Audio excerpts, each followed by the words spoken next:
A paralyzed man is challenging Neuralink's monkey to a match of mind Pong. Interspecies mind competition is now a possibility thanks to brain-computing interfaces.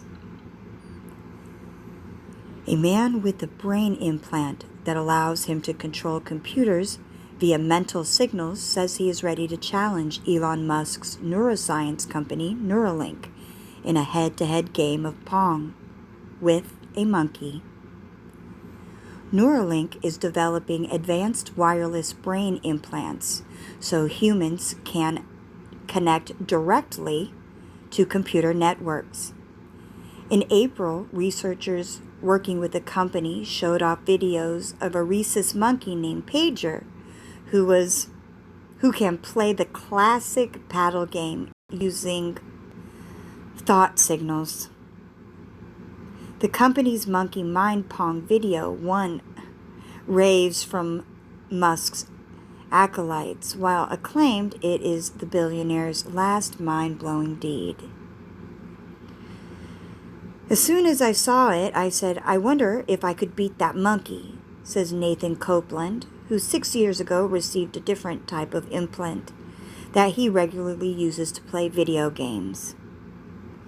Copeland was hurt in a car accident and now can't walk or move his fingers. He does retain movement in his shoulder, and he can operate a computer and trackpad by typing with the side of his fist. That means he's not totally reliant on his brain interface. I do enjoy playing with my mind, though, he says. I bet he does. Copeland says that he is now ready to challenge the monkey to the first interspecies battle in Pong.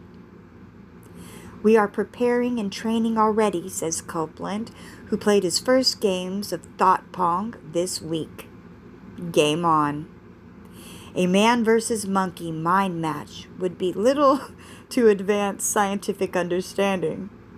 What it would underscore is the promise of brain-machine interfaces to give severely paralyzed people freer access to computers and the internet for whatever purpose they need or want.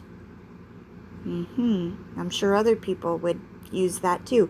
Okay, the Pong match could be held online and broadcasted on Twitch, the streaming service for gamers, who Copeland has a profile and daydreams of becoming a star with thousands of followers. Boy, I bet he does want to be a star with that mind-controlled match with the monkey. But hey, okay, Neuralink's initial goal for its implants, as explained in a blog post last month, is to give people with paralysis their digital freedom back by letting them communicate more easily via text, to follow their curiosity on the web, to express their creativity through photography and art, and yes, to play video games. Oh, so it sounds kind of like giving... Never mind, I'm going to keep on going. Copeland already uses mental commands, I bet he does, to play video games, including Sega classics like Sonic the Hedgehog. He admits it was a tough question whether to challenge Musk's monkey or not. I could get my ass beat, he says, but yeah, I could play. Yeah, it does sound kind of like a Jackass of the Season, Star Season to me, too. Copeland issued the challenge in an interview and on today's episode of the National Public Radio program, Science Friday. Boy, I bet he did. Where he appeared to discuss brain interfaces. Okay. Neuralink, a secretive company established by Musk in 2016, did not respond to our attempts to relay the Pong challenge. Really? Is that so? How shocking. Playing at home. Brain interfaces work by recording the electrical firing of neurons in the motor cortex, the part of the brain which controls movement. Each neuron's firing rate contains information about movements a subject is making or merely imagining. A decoder program that translates the signals into a command that can be conveyed to a computer cursor. Sure sounds like mind control to me, but hey, go ahead, give up your freedom of rights. Anyway, I'll keep going. Copeland is one of a handful of humans with an older style of implant called a Utah array, which he uses in experiments at the University of Pittsburgh to do things including moving robotic arms. Before Copeland performs a task, he begins with a 10-minute training session so an algorithm can map firing signals from his neurons to specific movements. After such a session, Copeland says he can think a computer cursor left or right, forward or back. Thinking of closing his hand causes a mouse's click. Beginning last March, of course the cat's right there, of course okay, there's that portal. Anyway, I'll keep going. Beginning last March, the Pittsburgh team arranged for Copeland to use his brain implant on his own, meow, at home to operate a tablet computer. He used it to surf the web and draw pictures of a cat with a painting program.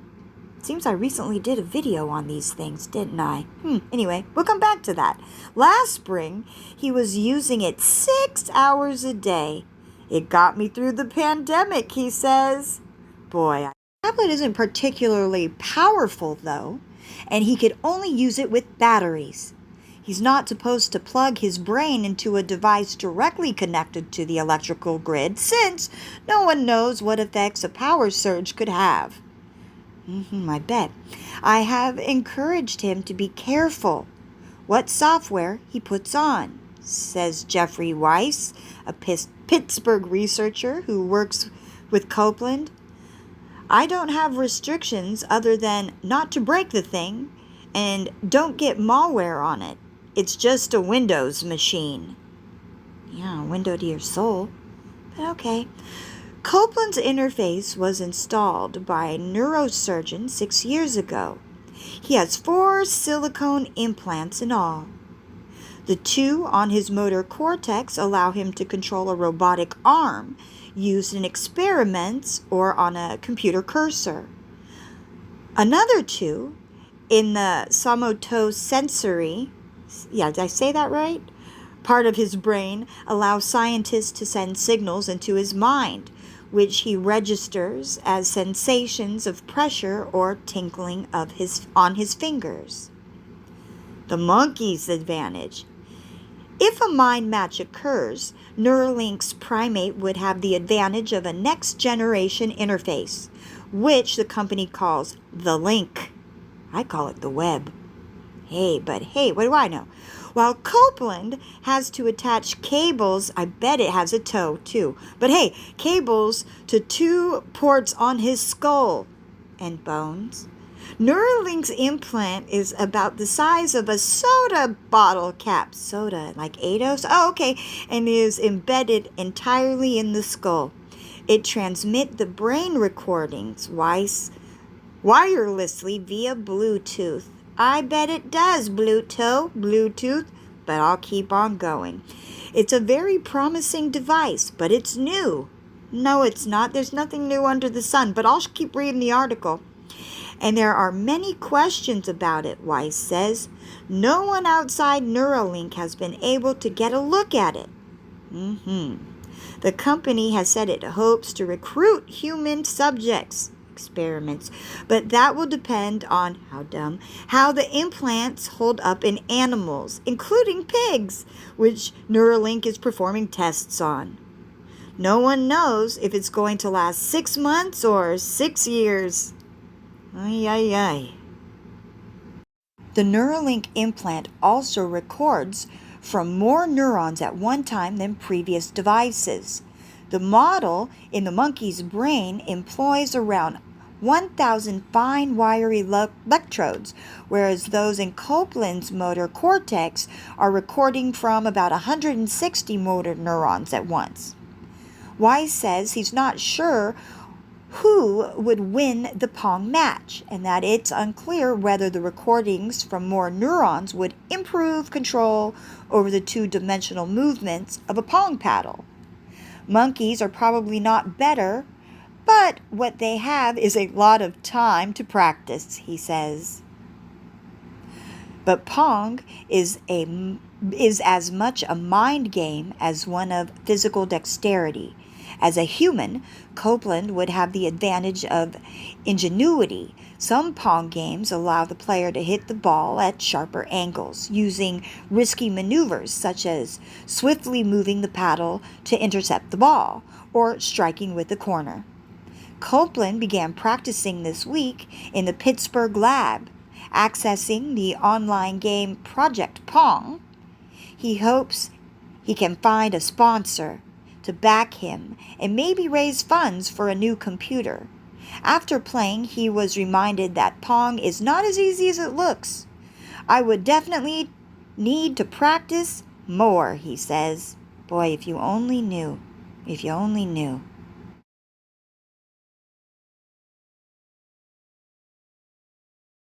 A refresher again on the types of intellectual property that we have.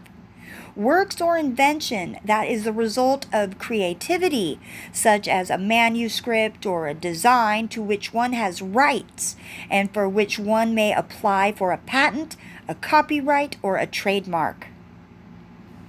So, remember this going over just in a video I did yesterday? Copyright protection. United States Law, Title 17, U.S. Code, to the authors of original works of authorship.